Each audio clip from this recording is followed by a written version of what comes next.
గుజరాత్కు చెందిన 18 ఏళ్ల కుర్రాడు ద్రోణ దేశాయ్ సంచలనం నమోదు చేశాడు. 498 పరుగుల అద్భుత ఇన్నింగ్స్తో రికార్డుల బుక్లో తన పేరు లిఖించుకున్నాడు. దివాన్ బుల్లుభాయ్ అండర్ 19 మల్టీడే టోర్నమెంట్లో తన సెయింట్ జేవియర్ స్కూల్ తరపున బరిలోకి దిగిన ద్రోణ జేఎల్ ఇంగ్లీష్ స్కూల్తో జరిగిన మ్యాచ్లో ఈ ఘనత సాధించాడు.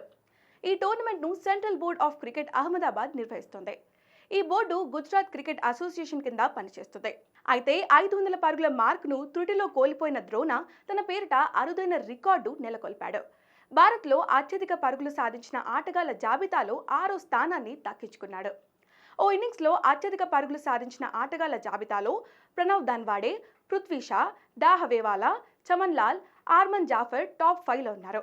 అయితే 500 మార్క్ మిస్ అవ్వడంపై ద్రోణ నిరాశ వ్యక్తం చేశారు.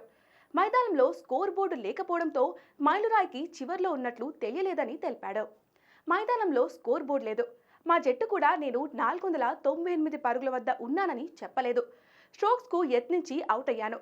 అయితే ఓవరాల్గా ఇన్ని పరుగులు సాధించినందుకు సంతోషంగా ఉంది అని ద్రోణ దేశాయ్ అన్నారు. ద్రోణ 320 బంతుల్లో 498 పరుగులు చేశారు.